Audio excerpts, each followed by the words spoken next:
Taylor had mastered the art of invisible living, washing in gas station bathrooms, collecting recyclables for pennies, sleeping in abandoned buildings and under bridges. But winter was coming, and tonight, standing on that overpass, Taylor had reached a breaking point. A truck horn blared from the highway below. Taylor flinched, stepping back from the railing.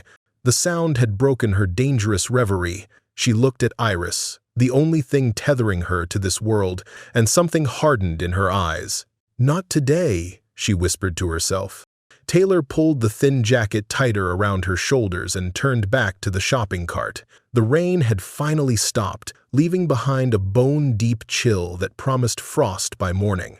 Carefully, she adjusted the plastic tarp covering her sleeping daughter. 9-year-old Iris hardly stirred, exhaustion having claimed her hours ago. "Time to move, sweetheart," Taylor said. Iris blinked awake, her large brown eyes foggy with sleep. "A real place?" she asked. "Sort of," Taylor answered, forcing brightness into her voice. "Remember that old factory I showed you last week?" The abandoned Brennan textile mill stood like a forgotten monument on the city's east side, which had been shuttered since 1987, its windows broken, its chain-link fence festooned with "no trespassing" signs. But Taylor had spent weeks scouting it, circling it like a cautious animal, marking a spot where the fence had been cut and inexpertly mended with twisted wire. It took them 40 minutes to push the cart across town, avoiding the well-lit areas where police might question them, sticking to shadows and service alleys. Iris walked alongside, one hand on the cart, the other clutching her rabbit. "Almost there," Taylor promised, as the hulking silhouette of the mill came into view. At the fence, Taylor untwisted the wire she'd marked weeks before, creating an opening just wide enough to slip through. She helped Iris across first, then began transferring their meager possessions: a backpack containing clothes, a small bag of toiletries, 3 precious books, and a plastic bin with their kitchen supplies. A camping stove she'd found in a dumpster, mismatched utensils, and water bottles. "What about the cart?" Iris asked. "We have to leave it," Taylor said, "but we'll find another when we need one." Inside, the mill was cavernous. Broken windows filtering moonlight onto rusted machinery that stood like mechanical skeletons. Iris pressed closer to her mother. "It's spooky," she whispered. "It's just a building," Taylor reassured her. "The sense of lives and livelihoods long vanished. And it's dry. Come on, this way." She led Iris toward the back of the mill, where she had discovered a former supervisor's office during previous reconnaissance. Unlike the main floor, the office still had an intact door, a dusty desk, and a single dirty window. Most importantly, the roof above it hadn't leaked, leaving the floor relatively dry. "Home, sweet home," Taylor announced. Iris stood in the doorway. "For how long?" "I don't know, baby. As long as we can." That night, they cleared decades of dust from one corner of the office, spreading their blankets on the floor. They ate a dinner of peanut butter on stale bread, washed down with water. Morning brought gray light through the dirty window and new determination. After a breakfast of the last granola bar shared between them, Taylor began transforming their corner of the abandoned mill into something resembling a home. "School first," she told Iris firmly. "Then we clean." For 3 hours, Taylor homeschooled her daughter as best she could, reading simple math problems worked out with a pencil stub on the margins of an old newspaper. After lessons came the transformation of their space. Taylor had salvaged rags from a dumpster behind a cleaning service. Using rainwater collected in an old bucket, they scrubbed the floor until the original concrete emerged from layers of grime. "Look, Mama," Iris exclaimed, pointing to a cleaner patch. "It's actually kind of pretty," Taylor smiled. "It is, isn't it?" They hung tarps, salvaged from a construction site, to divide the space into rooms, a sleeping area, a kitchen around the camp stove, and what Iris dubbed their living room, which consisted of 2 milk crates serving as chairs and a wooden spool as a table. On this makeshift table, Iris carefully arranged their few treasured possessions: the 3 books, her stuffed rabbit, and a framed photograph of Taylor in her orderly uniform, smiling confidently at the camera. By evening, exhausted but satisfied, they sat on their milk crates, eating beans warmed on the camp stove.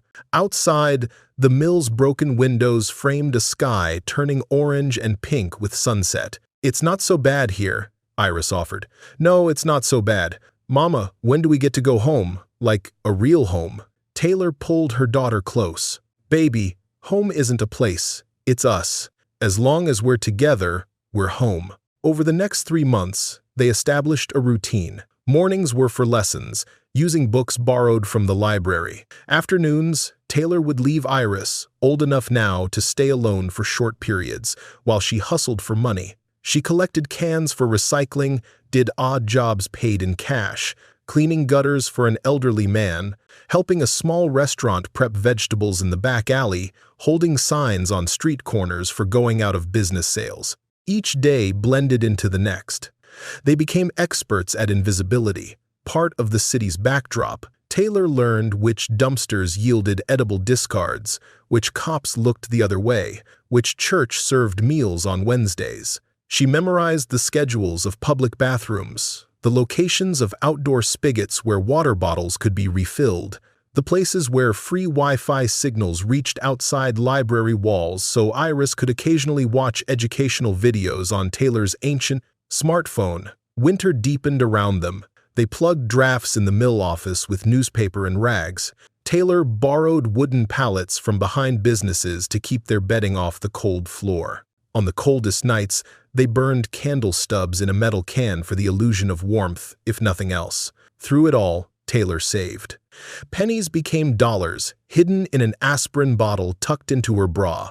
By February, she had accumulated $87. It was on a particularly bitter Tuesday that Taylor encountered old Luther, a fellow street resident who collected copper wire from abandoned buildings.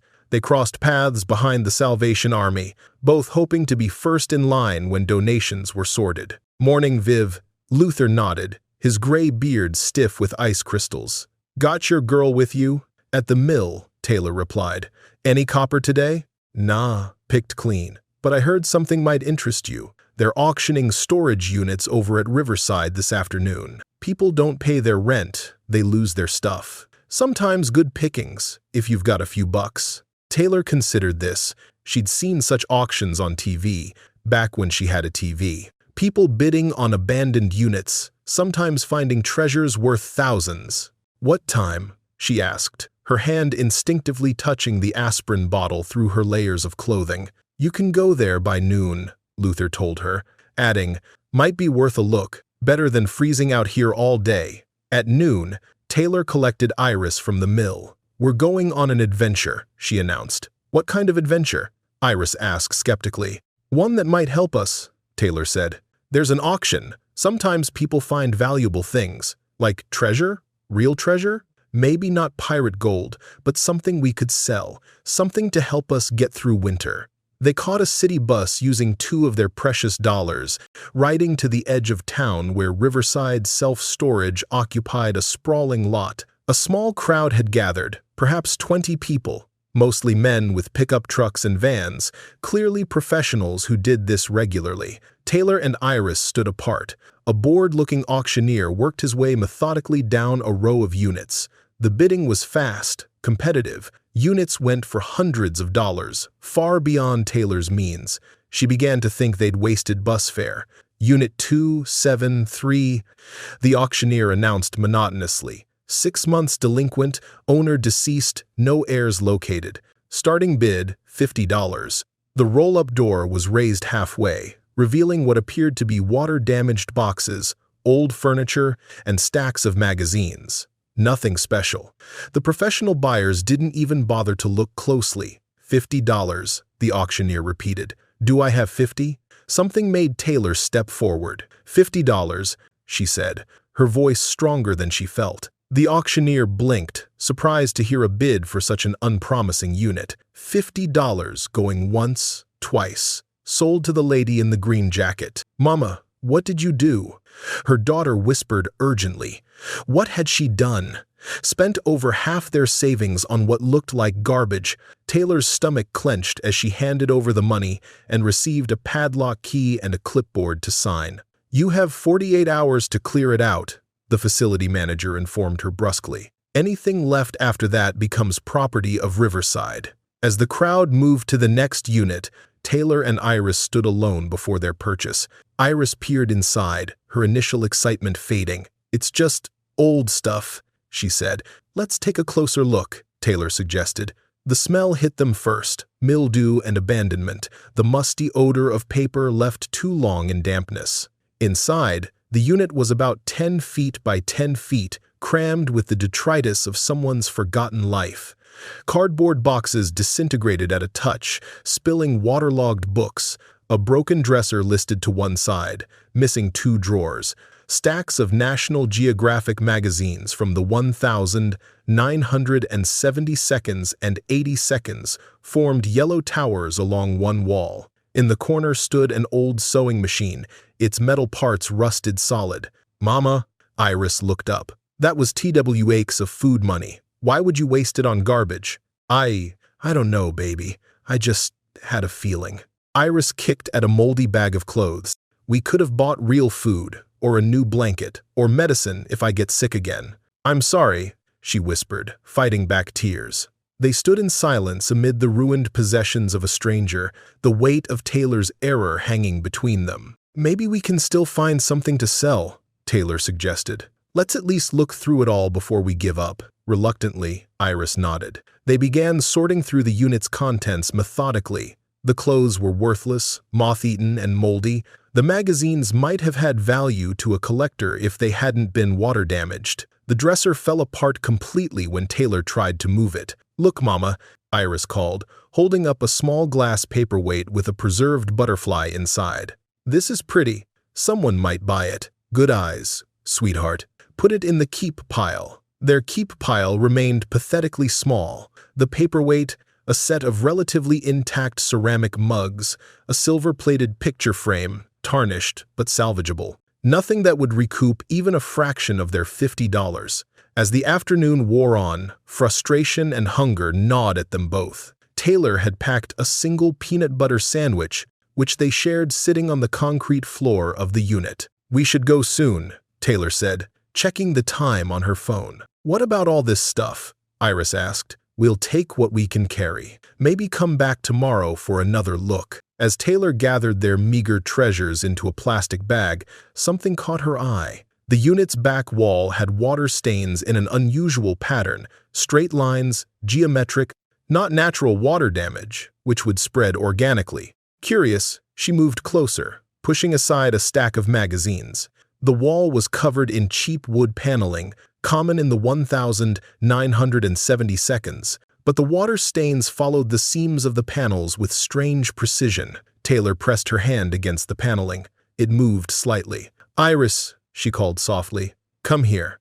Together, they examined the wall. Taylor ran her fingers along the edge of a panel and felt a slight gap. She dug her fingernails in and pulled gently. The panel shifted, revealing that it wasn't attached to a solid wall at all. "It's a false wall," she breathed, excitement rising. They cleared the area, then Taylor pulled harder on the loose panel. It came away with a crack of aged adhesive, revealing a narrow space behind, perhaps 2 feet deep. "It's a secret place," Iris whispered, "like in books." Taylor reached into the dark space, her heart pounding. Her hand touched something solid, a metal box. She pulled it out carefully. It was a toolbox, heavy and expensive-looking, covered in dust but with 3 sturdy locks intact. "What else is in there?" Iris asked. Taylor reached again and withdrew a large manila envelope, sealed with red wax. In spidery handwriting across the front were the words, "For whoever finds this, I'm sorry I didn't have the courage." One more reach produced a small wooden box, intricately carved, about the size of a paperback book. Taylor set their discoveries on the floor, staring at them in disbelief. "Open them," Iris urged. Taylor tried the toolbox first. The locks were solid, requiring keys they didn't have. The wooden box, however, opened easily. Inside were 6 black and white photographs, carefully preserved in plastic sleeves. They showed a man in his 30s or early 40s with kind eyes and a confident smile. In one, He stood proudly in front of a building Taylor recognized with a shock, the Brennan Textile Mill, their current shelter. He had his arm around a younger woman. Taylor turned the photo over and read the handwritten caption, "Opening Day, 1962. We were going to change the world, Tommy." "That's our mill," Iris said. "Yes," Taylor murmured. The wax seal broke easily, revealing several pages of handwritten letters inside. "It's getting too dark to read here," Taylor said. "Let's take these back to the mill. We can look at everything properly there." They couldn't carry much else, not with the toolbox being so heavy. Taylor wrapped it carefully in a relatively clean shirt from the unit, then packed it, along with the envelope and wooden box of photos, into her backpack. "Should we lock it again?" Iris asked. Taylor considered. "No, there's nothing left worth stealing, and maybe someone else will find something useful in what remains." They barely caught the last bus back toward downtown, using another $2 precious. All the way back, the backpack sat heavy on Taylor's lap, its contents a mystery that made her heart race with possibilities. At the mill, they slipped through the fence as dusk gathered. The building looked different to Taylor now, knowing that the smiling man in the photograph had once stood proudly before it. In their makeshift home, Taylor lit their camping lantern and set it on the wooden spool table. Iris arranged their new acquisitions carefully: the toolbox, the envelope, the wooden box of photographs. "Can I see the letter?" she asked. "After we eat," Taylor promised. They ate quickly, anticipating making the bland soup taste better somehow. When they'd finished, Taylor unfolded the pages of the letter. The handwriting was shaky but legible, the ink faded to brown in places. She began to read aloud. "My name is Adelaide Brennan. I am 74 years old, and I am a coward. This mill, the Brennan Textile Mill, was my father's. When he died in 1975, he left it to me and my brother Thomas. We ran it together until 1983, when Thomas was killed in an industrial accident. The insurance investigators ruled it an accident." "It wasn't," Taylor's voice faltered. She looked up at Iris, whose eyes were wide with interest. "This is like a mystery book," the girl whispered. "Keep reading, Mama." Taylor continued. "Thomas discovered that our floor manager, Dale Pritchett, was running a scheme, doctoring safety inspections, pocketing the money meant for equipment maintenance. Thomas confronted him. 3 days later, the accident happened. Dale made sure he was nowhere near the floor that day. I knew. I had Thomas's journal. He documented everything. I had proof. But Pritchett had connections, city council, police, union bosses, and I was a childless widow who'd inherited an empire I never wanted. I was terrified. So I closed the mill, sealed Thomas's evidence in this box, and I stayed silent. For 34 years, I've lived with this shame." Taylor looked at the toolbox with new understanding. It wasn't just old tools inside, it was evidence of murder. Her hands trembled slightly as she returned to the letter. The toolbox contains Thomas's journal, the doctored inspection reports, photographs of the equipment that killed him, and financial records proving the embezzlement. Also included the deed to this mill property still in my name. I never sold it, couldn't bear to, and the access codes to a safety deposit box at First National Bank box 891. I'm dying now. Cancer. Too late for courage, I suppose. But maybe whoever finds this has more strength than I did. Maybe they can do what I couldn't, tell the truth. Taylor set the letter down, her mind racing. The mill, their current shelter, still belonged to Adelaide Brennan's estate. The toolbox contained evidence of a murder covered up for decades. "What does it mean, Mama?" Iris asked. "It means," Taylor said slowly, "that we found something important, something that could matter a great deal to the right people." They examined the photographs more carefully. Thomas Brennan's kind face looked back at them from across time, a man who had died for trying to do the right thing. In another photo, he stood with a teenage girl. The back read, "Tommy and Margaret fishing trip 1982. Her 13th birthday." "Margaret," Taylor murmured. His daughter. That night, sleep eluded Taylor. The toolbox sat in the corner of their space, its 3 locks a frustrating barrier. What evidence lay within? And more importantly, what should she do with it? She was homeless, with no credibility. The murder, if it was murder, had happened nearly 40 years ago. Dale Pritchett, the man Adelaide accused, might be dead himself by now, or still powerful and dangerous. Morning brought weak February sunlight and a decision. After their breakfast, Taylor told Iris her plan. "We're going to the library today. I need to research some things online. About the mill and Thomas? Yes, and about Dale Pritchett. And we need to see if we can find Thomas's daughter, Margaret. She'd be in her 40s now." The public library was their regular refuge on cold days. Warm, safe, with free internet access and bathrooms with soap and hot water. They arrived when it opened at 9, claiming a quiet corner with 2 computer terminals. Taylor started with Thomas Brennan's death.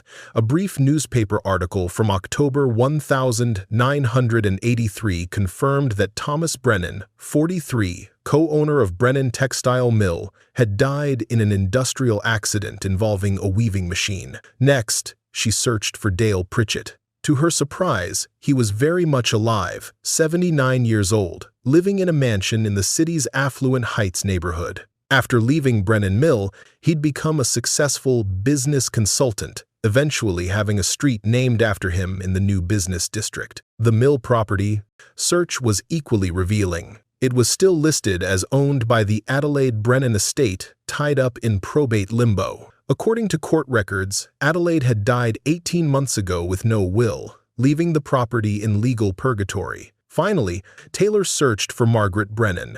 This proved more difficult, as she'd likely married and changed her name. But after trying various combinations, Taylor found a promising lead: Margaret Brennan Hoskins, 52, a high school history teacher at Westside High. "That's her," Taylor whispered, comparing the faculty photo to the teenage girl in the fishing picture. The eyes were the same, sad but determined. Most surprising of all was Taylor's discovery that after Thomas died, 5 other workers had died at the mill between 1983 and its closure in 1987, all ruled accidents. "This isn't just about one man," Taylor murmured, making notes on a scrap of paper. "It's about 5 families who never got answers. Are we going to tell them?" Iris asked. "Yes," Taylor decided. "We're going to tell them, starting with Margaret." Back at the mill, Taylor composed a careful letter. She had no stamps, no return address, but she could mail it from the library's public mailbox. She wrote, "Dear Miss Brennan Hoskins, you don't know me, but I recently found something that belonged to your father, Thomas Brennan. I believe you would want to see it. I've enclosed a photocopy of part of a letter written by your Aunt Adelaide before her death, and one of the photographs I found with it. If you wish to learn more, please meet me at Riverfront Park this Saturday at 2 p.m. I'll be near the fountain with my young daughter. I have something your father would have wanted the world to know." She signed it simply, "A Friend," and enclosed a photocopy of Adelaide's letter and one of the photographs, Thomas with young Margaret. At the library the next day, she mailed the letter, using the address from Westside High's website. Now all they could do was wait and hope that Margaret would respond. "What if she doesn't come?" Iris asked. "Then we try another approach," Taylor said firmly. "But I think she will. This is about her father, about justice." For the next few days, they continued their normal routine. Taylor collected cans and did odd jobs. Iris studied from library books, but the toolbox sat in their corner like a silent witness, a reminder of the task they'd taken on. Saturday arrived cold but clear. They dressed in their cleanest clothes, a relative term when one owns only 2 outfits, and took the bus to Riverfront Park. The fountain wasn't running in winter, its basin dry and littered with brown leaves, but it made an easy landmark. They arrived early, sitting on a bench with a clear view of the park entrances. Iris clutched her stuffed rabbit, nervous with anticipation. "How will we know it's her?" she whispered. "We've seen her picture," Taylor reminded her, "and she'll be looking for a woman with a little girl." At 1, a sedan pulled into the parking lot. A woman emerged, tall, straight-backed, with the same severe bun from the faculty photograph. She stood by her car for a long moment, scanning the park, clearly debating whether to proceed. "That's her," Taylor said, standing up. "Miss Brennan Hoskins?" Taylor asked when they were a few feet apart. The woman nodded stiffly. You sent the letter. It wasn't a question. Her gaze took in Taylor's worn clothing, then moved to Iris, softening slightly at the sight of the child. You said you had something of my father's. Taylor reached into her bag and withdrew the wooden box containing the photographs. These were hidden in a storage unit I purchased at auction. They belonged to your Aunt Adelaide. Margaret's hands trembled as she took the box. When she opened it and saw the fishing trip photograph, her composure faltered. Where did you get this? She whispered, finger tracing the image of her younger self. I lost all my pictures of him when we moved away. There's more, Taylor said gently, producing the original letter. Your aunt left this with the photos. Margaret read Adelaide's letter there in the park, her face growing paler with each paragraph. When she finished, tears streamed down her cheeks. I knew, she said. I always knew it wasn't an accident. My mother knew, but we had no proof. And Pritchett, he sent men to our house, threatened us. We moved away, changed our name. I haven't been back to this city in 40 years. We have proof now, Taylor said quietly. Margaret looked up sharply. Where is it? The toolbox. Somewhere safe, Taylor answered, not ready to reveal that they were living in the very mill where Thomas had died. I need to see it, Margaret said. All of it. I can't open the locks, Taylor admitted. I know someone who might help us. A retired detective named Frank Osei. He left the force over corruption issues. He'd understand the need for discretion. They arranged to meet the following evening at a neutral location, a closed cafe owned by Frank's cousin, where they could examine the contents of the toolbox privately. As they parted, Margaret reached out impulsively and squeezed Taylor's hand. Thank you, she said, her voice thick with emotion. You could have ignored this. Most people would have. Taylor thought of the many times she'd been ignored since becoming homeless. Sometimes, she replied, those who society doesn't see are the ones who see the most clearly.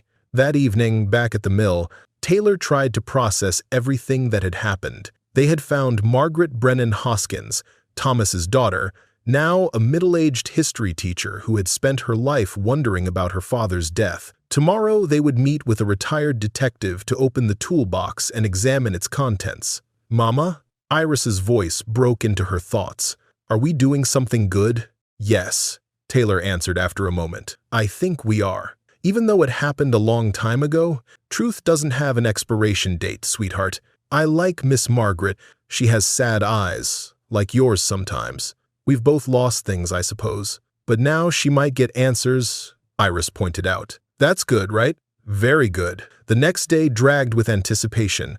Taylor didn't dare leave the mill for her usual recycling run, afraid to let the toolbox out of her sight. Instead, they prepared for the evening meeting, gathering the photos, the letter, and carefully wrapping the toolbox in an old sweatshirt for transport. Should we bring all our things? Iris asked. No, she decided after consideration. We'll come back here tonight. This is still our shelter.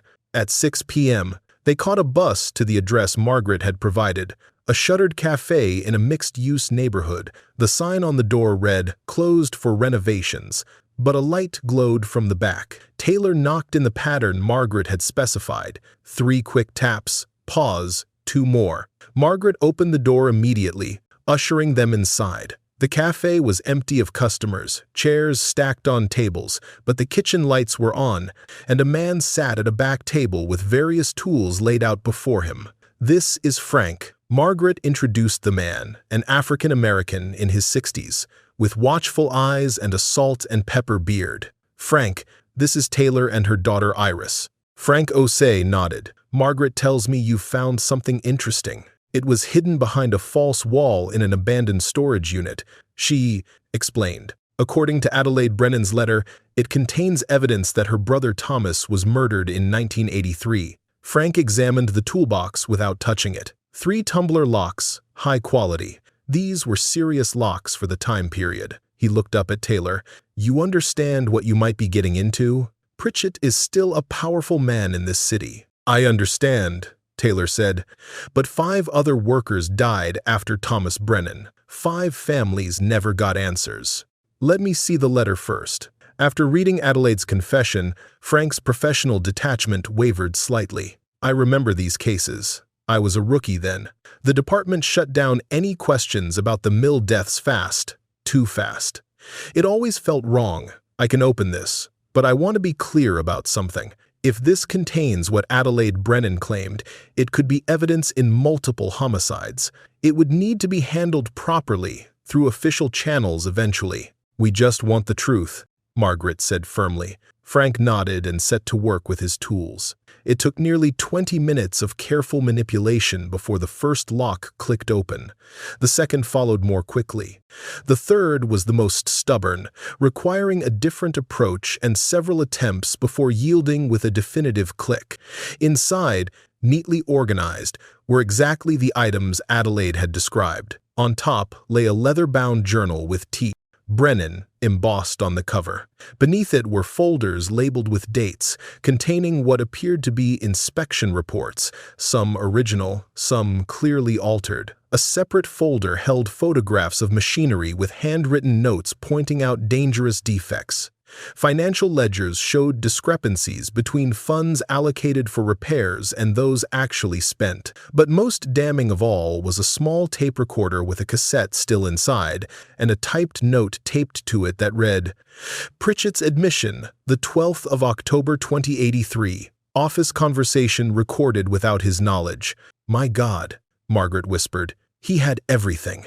Dad had proof." Frank handled each item carefully, examining the inspection reports with experienced eyes. "These are clearly doctored," he confirmed. "Original safety concerns completely removed from the final versions. And these financial records show Pritchett embezzled nearly $300,000 meant for equipment maintenance over 3 years. What about that? Could we still hear what's on it? Maybe. Cassette tapes degrade over time, but there are specialists who can restore old recordings. I know someone trustworthy." As promised, the box also contained a thick envelope marked Deed Brennan Textile Mill and a smaller envelope with First National Bank box. 891 written across it. Margaret opened the deed envelope with trembling hands. "It's still in Adelaide's name," she confirmed after scanning the legal document. "The mill never left family ownership, which means it's yours now," Frank finished. The weight of this revelation silenced them all. Taylor felt a strange twist in her stomach. The mill, their current shelter, legally belonged to the woman sitting across from her, a woman who had no idea they were living there. Before she could decide whether to confess this, Frank's head snapped up. "Did you hear that?" They all froze, listening. The sound of a car engine came from outside. Then headlights swept across the cafe's papered windows as a vehicle pulled to a stop. Frank moved to the window, his body tensed. Black sedan, 2 men in suits. They're just sitting there, watching the building. Margaret's face was drained of color. "Pritchett's people, I recognize the car. It's the same type that used to park outside our house after Dad died." Frank moved quickly, gathering the evidence back into the toolbox. "Someone knew we were meeting here. Was your phone with you when you made arrangements?" he asked Margaret. "Yes. My cell was with me all day at school. It could have been monitored." "We need to split up," Frank decided. "I'll take the evidence to a lawyer I trust, Eliza Chen. She specializes in corporate whistleblower cases. Works independently, not connected to any of the big firms Pritchett might influence." "What about us?" Taylor asked. "You 3 go out the back," Frank directed. "I'll leave in my car, hopefully drawing them after me. Then you scatter. No phones, no credit cards until tomorrow. Meet at Eliza's office at 10 a.m. He scribbled an address on a napkin and handed it to Margaret. Frank collected the evidence, leaving through the front door deliberately visible with the toolbox under his arm. As predicted, the black sedan pulled away from the curb, following him. "Now," Margaret urged, leading them through the kitchen to a back alley. Outside, the February night had turned bitter cold, a light snow beginning to fall. Margaret led them 2 blocks east, constantly checking over her shoulder before hailing a passing cab. "Where to?" the driver asked. "Washington Heights," she decided, naming a neighborhood on the opposite side of town from where they actually needed to go. Taylor realized what she was doing, creating a false trail. After the cab dropped them at a busy intersection in Washington Heights, they immediately walked to a bus stop and caught a crosstown bus. "Are those men really following us?" Iris asked. "Just being careful, sweetheart," Taylor assured her. The reality of what they'd discovered and the power of the man implicated was sinking in. Margaret sat across from them. "Where can you go tonight? Do you have family in town? Friends who could take you in? We've been staying at the mill." "Your mill?" "The textile mill. But it's abandoned, derelict. We're homeless," Taylor said simply. "Have been for 18 months. The mill has a roof and walls. It's better than the alternatives." "Of course." "I'm sorry. I didn't realize." She thought for a moment. "It might actually be the safest place tonight. Pritchett would never expect us to go there, of all places. And apparently, I own it now." She attempted a small smile, but it faltered. "I haven't set foot in that building since I was 13, the week before Dad died. He used to take me there on Saturdays sometimes and show me how the looms worked." The bus lurched to a stop. "This is our transfer. Come on." They changed buses twice more, taking a circuitous route back toward the east side of the city where the mill stood. All the while, Margaret kept a vigilant watch, and Taylor noticed how she used reflective surfaces, bus windows, storefronts, to check behind them without being obvious. "My mother taught me this," Margaret explained. "After Dad died and the threats started, how to watch without seeming to watch. How to lose someone following you." It was nearly 11 p.m. when they finally reached the chain-link fence surrounding the mill. The hole Taylor had been using was barely visible in the darkness. "This way," she murmured. "It's a tight squeeze, but it works." Once inside the mill's cavernous main floor, Margaret stopped, her silhouette rigid in the dim light filtering through broken windows. Taylor could sense her struggle, the memories of the place in its vibrant past colliding with its current desolate state. "Dad's office was up those stairs," Margaret said softly, pointing to a metal staircase. "Second door on the right. He had a jar of jelly beans on his desk for me. We're staying in what was probably a supervisor's office, in the back.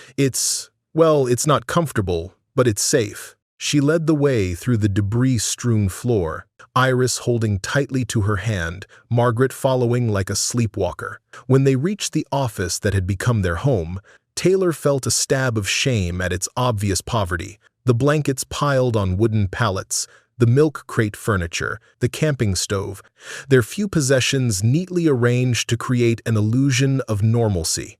"I'm sorry it's not much," she began. "Don't apologize, ever." Her voice was thick with emotion. "You've done what few would do, lived with dignity in impossible circumstances, raised a child, and still found the moral courage to pursue justice when you could have ignored it." The simple acknowledgement brought unexpected tears to Taylor's eyes. For so long, she had carried the weight of failure to provide a proper home for Iris, failure to maintain the middle-class stability they'd once had. "Thank you," she whispered. They settled in for the night, sharing the blankets and what food Taylor had, a can of beans, some crackers, a single apple divided 3 ways.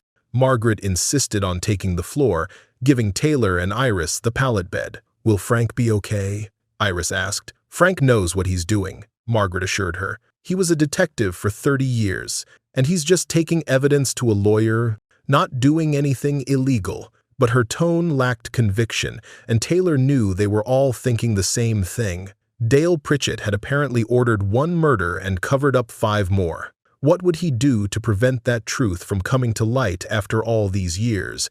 At dawn, Margaret was already awake, sitting on a milk crate by the window, watching the sky lighten. "I've been thinking," she said when she noticed Taylor stirring. "About what happens next." Taylor sat up carefully. "What do you mean?" "Frank will take the evidence to Eliza Chen. She'll advise us on legal options. But even in the best-case scenario, this will be a long process. Prosecuting a 40-year-old murder case against a powerful man won't be easy or quick." "I understand," Taylor said.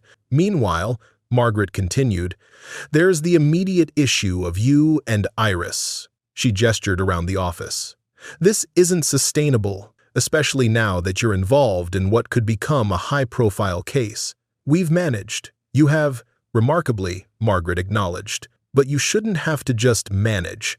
And practically speaking, if Pritchett's people are watching, this place could become dangerous for you. The thought sent a chill through Taylor. She looked at Iris, still sleeping peacefully, her stuffed rabbit clutched against her chest. "What are you suggesting?" "I own a house," Margaret said. "Nothing fancy, a small 2-bedroom on the west side. I live alone. There's a spare room that's just collecting dust." She met Taylor's eyes directly. "Stay with me, both of you, at least until we figure this all out." "Why would you do that?" she finally asked. "Because 40 years ago, someone should have helped my family, but didn't. Because my father died trying to protect people he didn't even know. Because," she paused, "because I think he would want me to." Before Taylor could respond, Iris stirred. "Is it morning?" "Yes, sweetheart," Taylor answered, smoothing her daughter's tangled hair. "And we need to get ready. We have an important meeting at 10 o'clock. They prepared as best they could, washing with water from bottles, changing into their cleanest clothes. Margaret watched with a mixture of sadness and admiration as Taylor helped Iris brush her teeth using a cup of water and their carefully rationed toothpaste. "You've thought of everything," she observed. Taylor shrugged. "You adapt. You have to." By 9 a.m., they were ready to leave. Taylor packed a small bag with their most essential items: documentation, medications, Iris's rabbit. The rest they would have to leave behind for now. "Will we come back?" Iris asked. "I don't think so, sweetheart. Not to stay. But we'll make sure to get the rest of our things later." They traveled cautiously to the address Frank had provided, a modest office building in a commercial district. The door marked Eliza Chen, attorney at law, was on the 3rd floor. Inside, Frank was already waiting, along with a sharp-eyed Asian-American woman in her 40s, Eliza Chen, presumably. The toolbox sat open on her desk, its contents spread out in organized piles. "You made it," Frank said. "Any problems?" "No," Margaret answered. Eliza Chen stood, extending her hand first to Margaret, then to Taylor. "Frank has briefed me on the situation. I've spent the morning reviewing these documents." She gestured to the materials from the toolbox. "They're compelling evidence of multiple crimes: embezzlement, reckless endangerment, fraud, obstruction of justice, and potentially manslaughter or even murder." She spoke with clinical precision. "However, I want to be absolutely clear about the challenges. The statute of limitations has expired on most of these crimes. Murder has no statute of limitations, but proving murder 40 years later, even with this evidence, will be difficult." "What are you saying?" Margaret asked. "That Pritchett gets away with it again?" "Not necessarily," Eliza replied. "There are other approaches: civil litigation against Pritchett personally, a wrongful death suit, media exposure.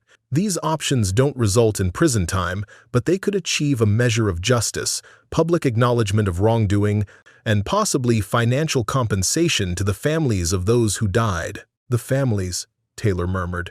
"We should find them." "The other workers who died," Frank nodded. "I've already started compiling a list. With your permission, Eliza could represent all of them collectively." "What about Adelaide's tape?" Margaret asked. "Frank took this to a specialist this morning.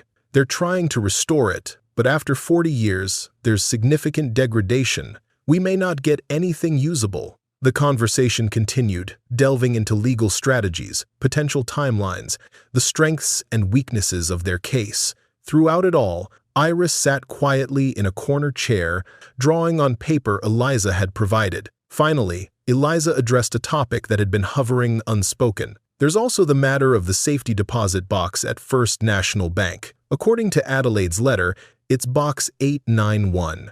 We have the access codes." She lifted the small envelope from the evidence. "Frank and I believe we should check it as soon as possible." "Why the urgency?" Taylor asked. "Because if Pritchett knows about the toolbox," Frank explained, "he might know about the box too. Banks have procedures.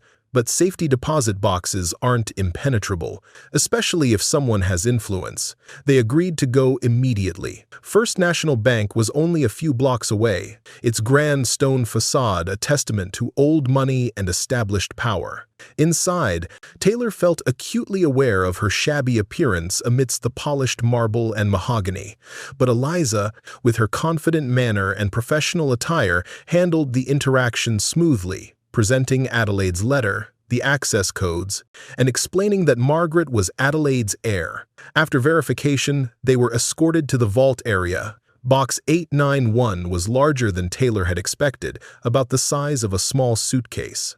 The bank employee unlocked one lock with the master key, then left them to use the client key and access code. The four of them, Eliza, Frank, Margaret, and Taylor, gathered around as the box was opened. Iris remained in the waiting area under the watchful eye of a bank security officer. Inside the safety deposit box were two items: a thick manila envelope and a smaller, gift-wrapped package with a card addressed to Margaret. Margaret opened the card with trembling hands.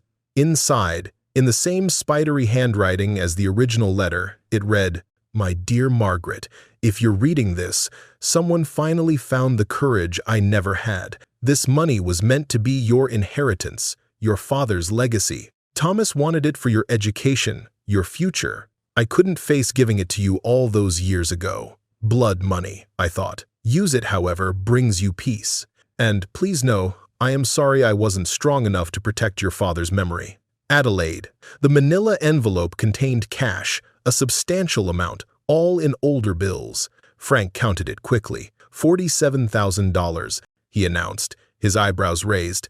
Margaret stared at the money, then at the note, her emotions visibly warring. "I don't want it," she said finally. "Not for myself. This should go to the families of the other workers. Or," she looked at Taylor, "to those who found the truth when no one else would. No, it's your inheritance, your father's legacy." "We'll discuss options later," Eliza interjected, securing the money back in the envelope. "For now, let's return to my office and formulate our next steps."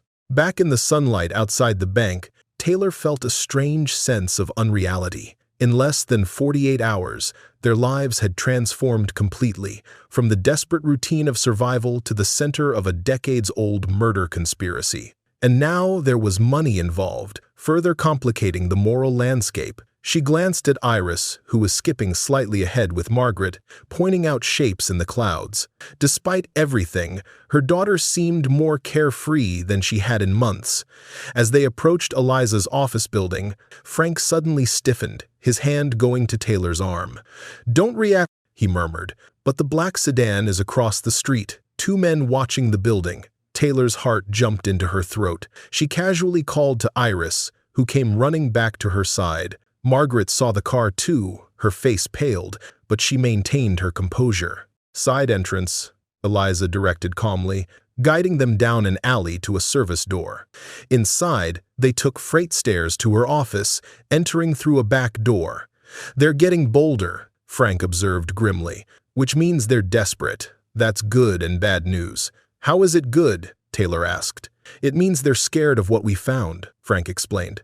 Eliza nodded in agreement. "We need to move quickly now. I'll draft the legal documents today, a formal complaint naming Pritchett and seeking to reopen the investigation into Thomas Brennan's death. Frank will secure the evidence in my law office safely, and I'll contact a journalist I trust at the Tribune." "What about Taylor and Iris?" Margaret asked. "They're the most vulnerable in this situation." All eyes turned to Taylor. The reality of their situation crashed down on her anew. They were homeless, with no resources, now potentially targeted by powerful enemies. "My offer stands," Margaret said firmly. "Stay with me. My house isn't much, but it's secure, in a good neighborhood, and Pritchett wouldn't know to look for you there." "Thank you," she said simply. "We accept." Margaret's house was indeed modest, a small bungalow on a quiet street of similar homes. But to Taylor and Iris, who had been living in an abandoned mill, it seemed like a palace. It had heat that worked, running water, a refrigerator stocked with food, a washing machine. "The spare room is through here," Margaret explained, leading them down a short hallway. "It's nothing special, I've used it as a home office, mostly. The room held a daybed, a desk, and bookshelves lined with history texts, evidence of Margaret's profession. I'll put fresh sheets on the bed. There are towels in the bathroom cabinet. And, she hesitated, I have some clothes that might fit you, Taylor. They're just extras, things I don't wear much. Taylor felt tears prick her eyes. Thank you, she managed. Can I take a shower? Iris asked. They'd been limited to sponge baths at public restrooms for months.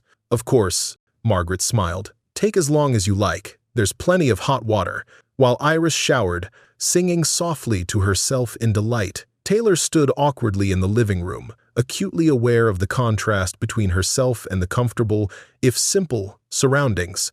Please, sit, Margaret urged. Would you like tea or coffee? Coffee would be wonderful, Taylor admitted. As Margaret moved to the kitchen, Taylor noticed the photographs on the walls, mostly landscapes, but a few personal shots. One showed a much younger Margaret in a cap and gown. Another displayed her with an older woman who must have been her mother. You never married? Taylor asked. No, never quite found the right person. She handed Taylor a mug. My mother died 10 years ago. Cancer, like Adelaide. I've been on my own since then. They sat in companionable silence for a moment, sipping their coffee. It was Taylor who finally broached the subject that hung between them. What happens now?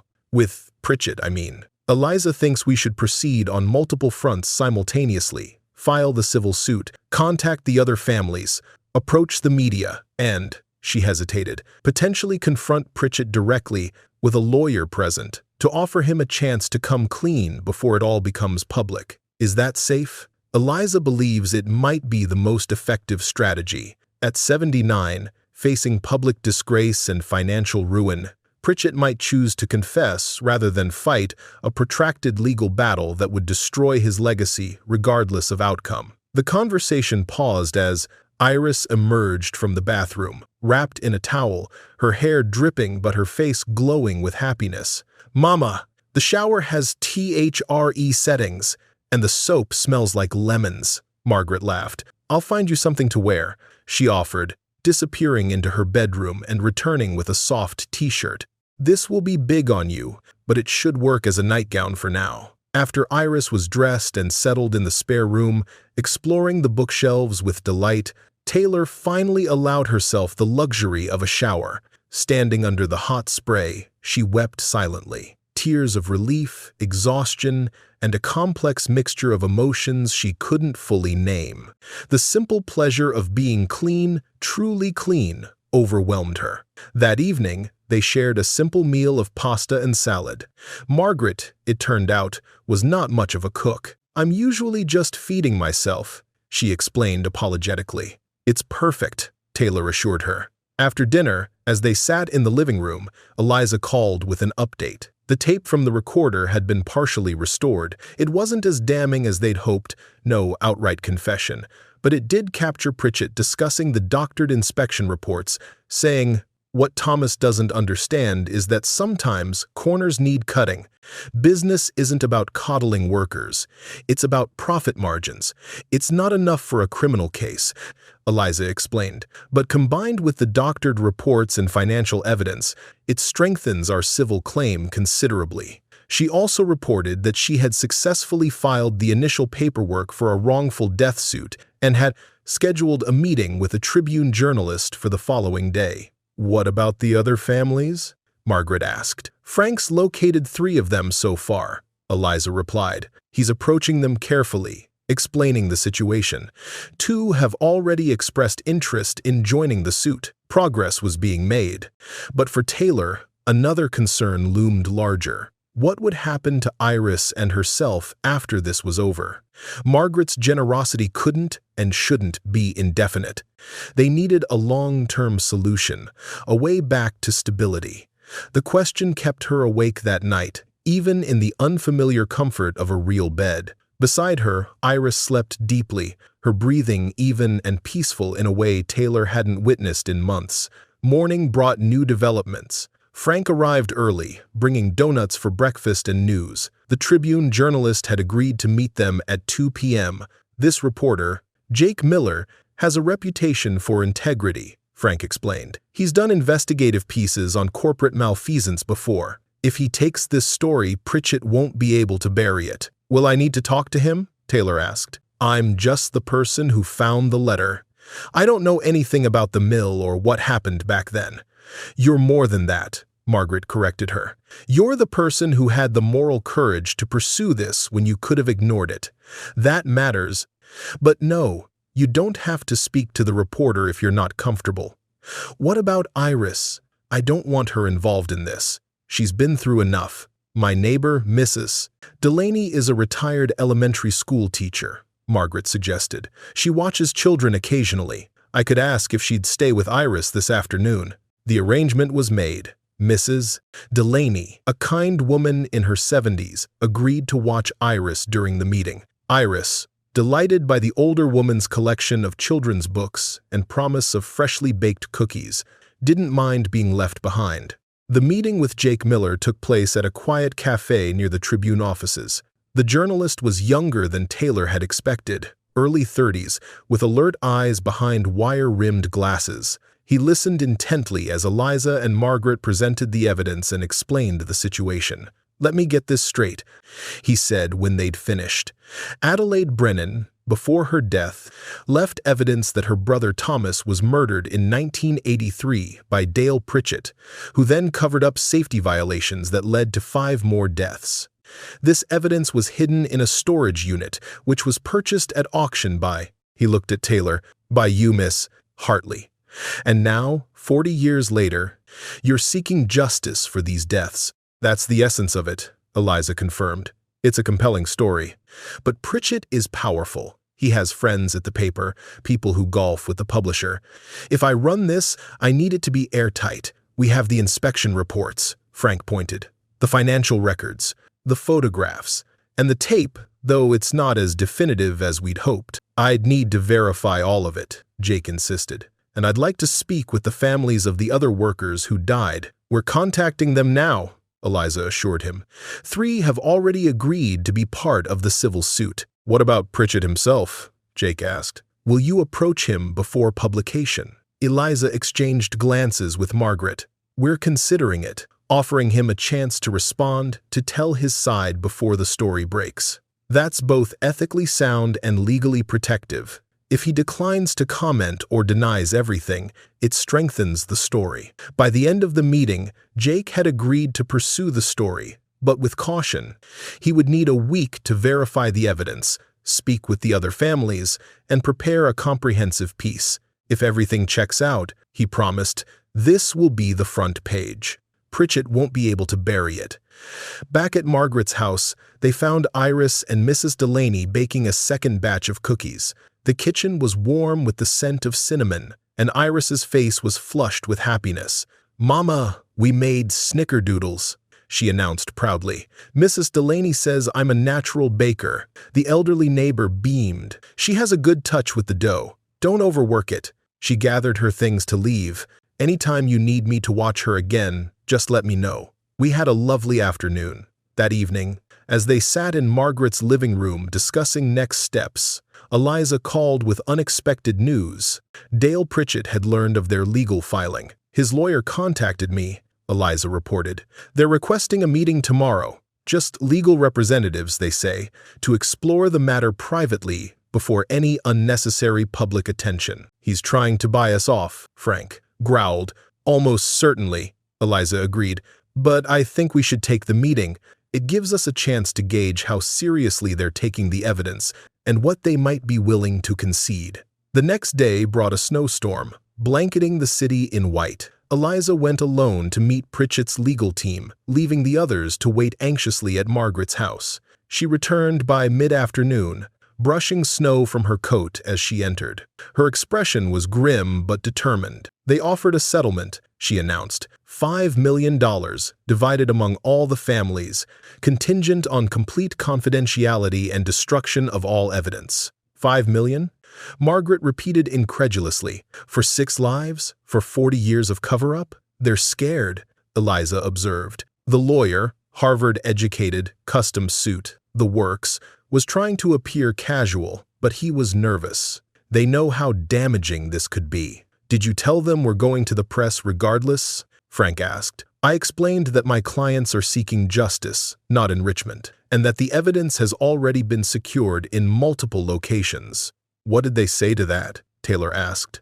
"They suggested that an elderly man's twilight years could be better spent in peace than courtrooms. And then they increased the offer to $8 million. Margaret shook her head firmly. "Not acceptable. My father's memory isn't for sale. Neither is the truth about what happened to those other workers." "That's essentially what I told them," Eliza confirmed. "I did, however, suggest an alternative. Pritchett makes a full public admission, endows a memorial foundation for workplace safety in Thomas Brennan's name, and the families receive fair compensation determined by an independent mediator." "And," Frank prompted. "They said they would convey the terms to their client, but the lawyer's face suggested that Pritchett won't agree." The standoff continued for several days. Jake Miller's investigation proceeded, with Frank connecting him to the other families who had lost loved ones at the mill.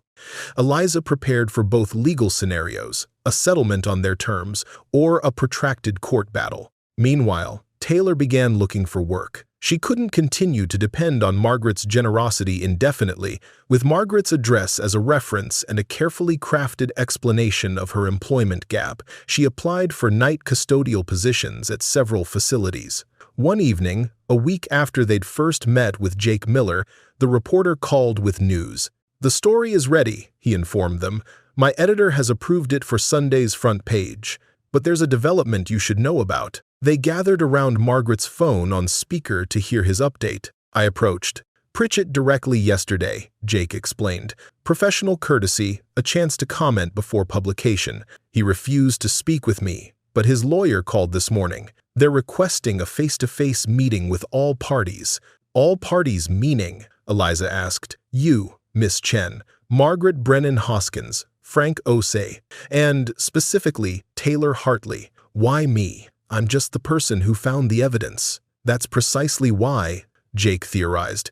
"You're the wild card in this, the unexpected factor that brought everything to light after 40 years. I think he wants to size you up." After discussion, they agreed to the meeting, with conditions. It would take place on neutral ground, a conference room at Eliza's law office, with Jake Miller present as an observer, and all evidence would remain securely elsewhere.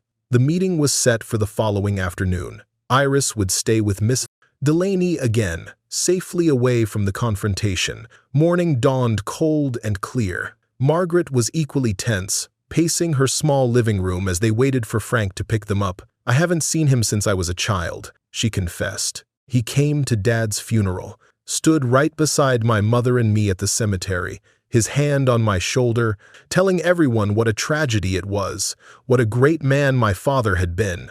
I remember looking up at his face and knowing, just knowing, that he was lying, that he had something to do with Dad's death. But I was 13, and who listens to a grieving child's intuition?" Taylor reached out, taking Margaret's trembling hand in hers. "They'll listen now," she promised quietly. "We'll make them listen." Frank arrived to drive them to Eliza's office. The journey was mostly silent, each lost in their own thoughts and apprehensions. At the office, Jake Miller was already waiting, notebook in hand but keeping a respectful distance, an observer, not a participant. Eliza greeted them in the lobby, her professional demeanor firmly in place. "Pritchett is already here," she informed them, with his lawyer, Arnold Weintraub, and a younger man he introduced as his grandson, David Pritchett. "A show of family solidarity," Frank muttered.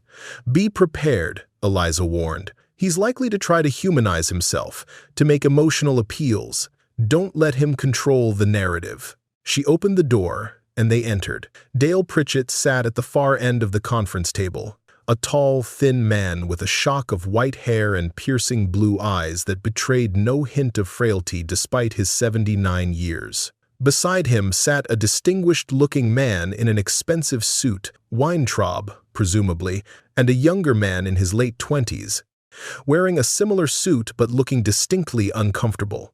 Pritchett stood as they entered, his movements deliberate but steady. "Miss Brennan Hoskins," he said, his voice stronger.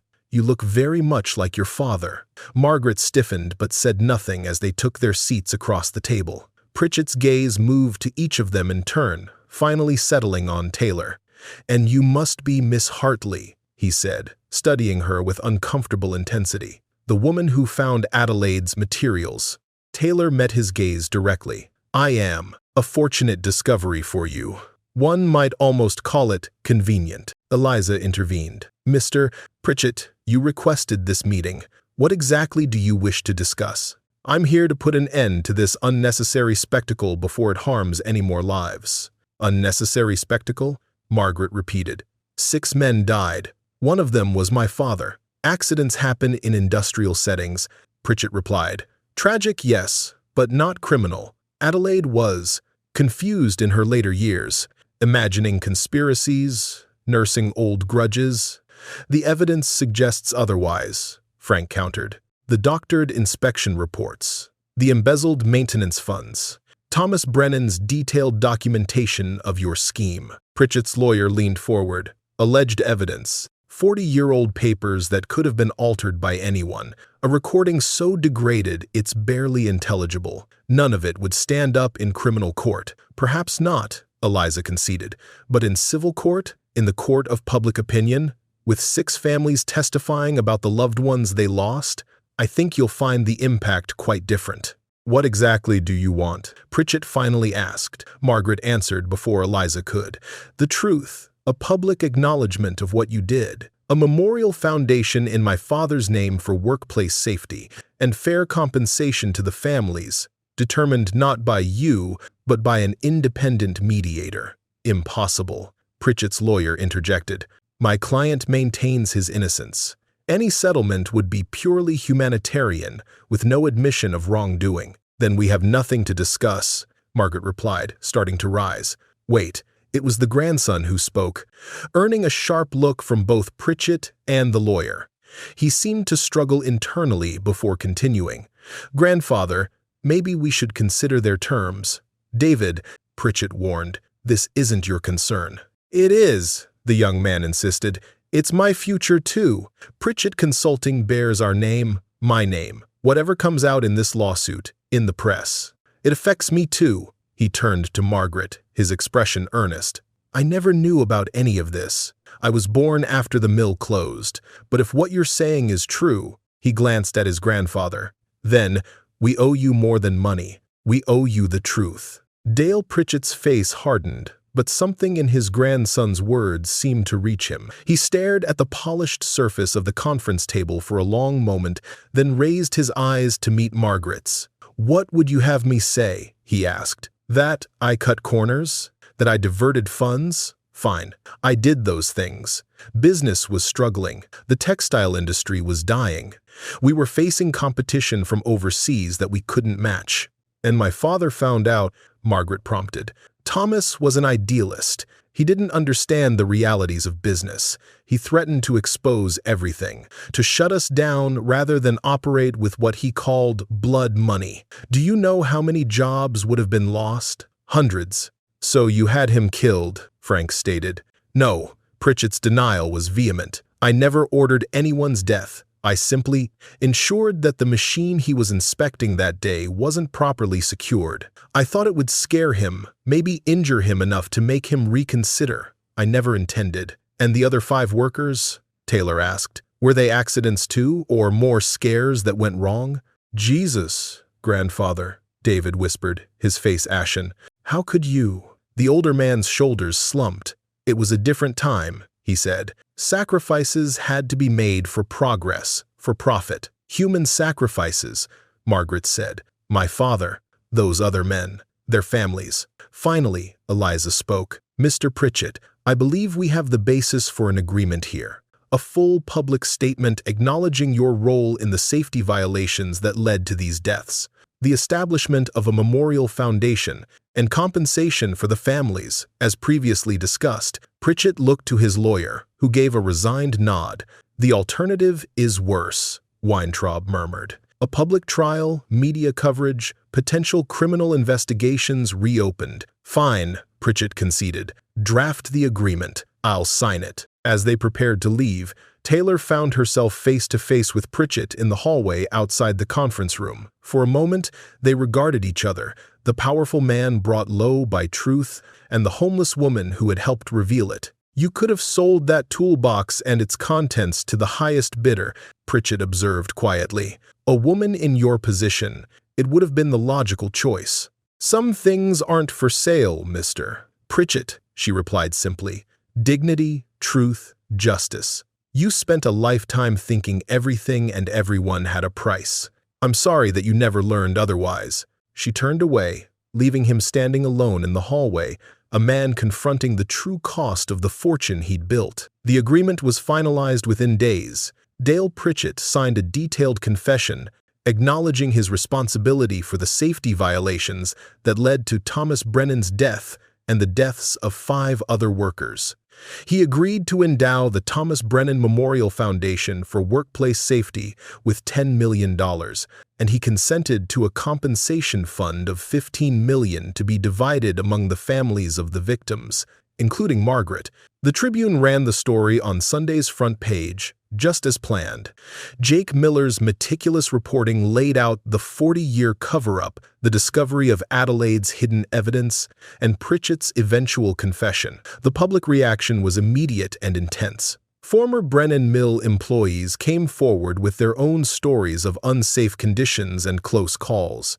Other journalists began investigating similar cases at factories owned by Pritchett's business associates.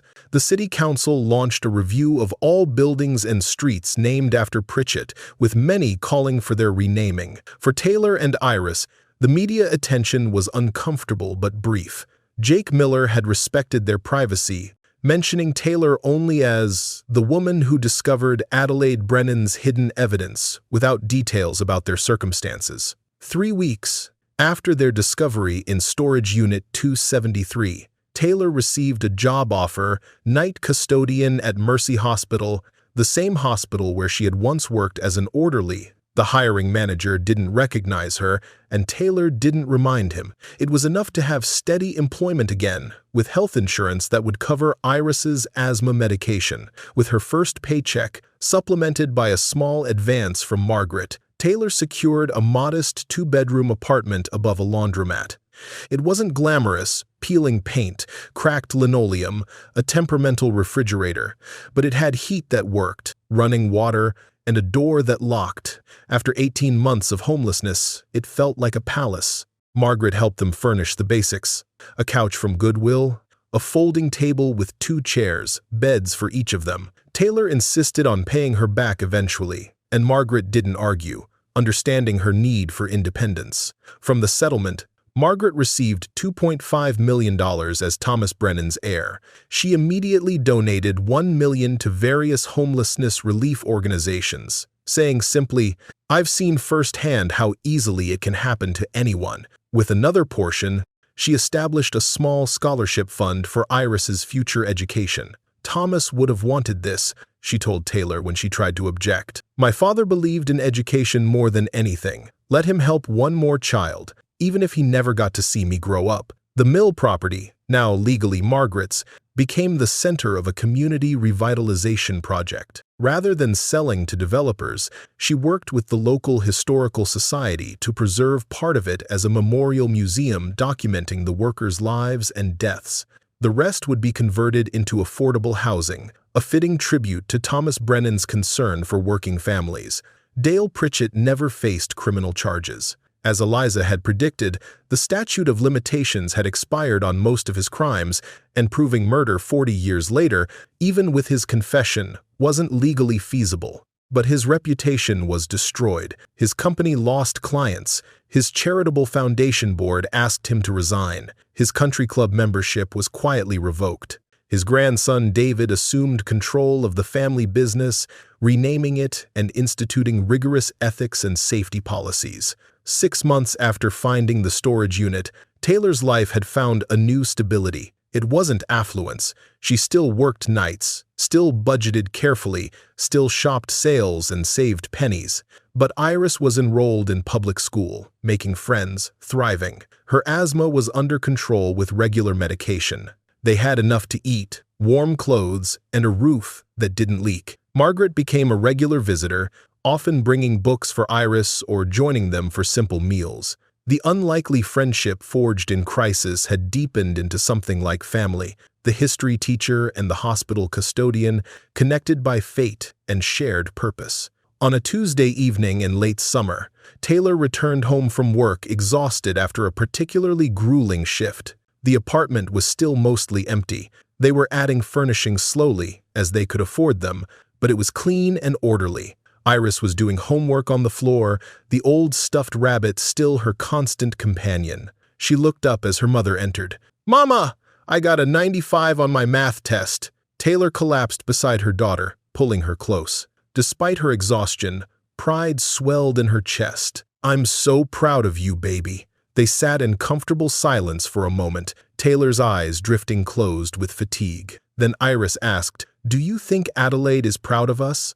"I think Adelaide is finally at peace," she answered slowly. "And I think Thomas knows his little girl got the truth. And us? Are we at peace?"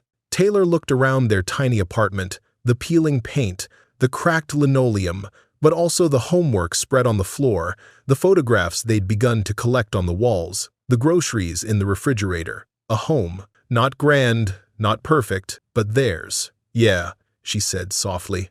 "Yeah, I think we are." Through the window, the city lights flickered on as dusk fell. Somewhere across town, the old Brennan Mill stood, no longer abandoned, its broken windows replaced, its future reimagined as both memorial and new beginning.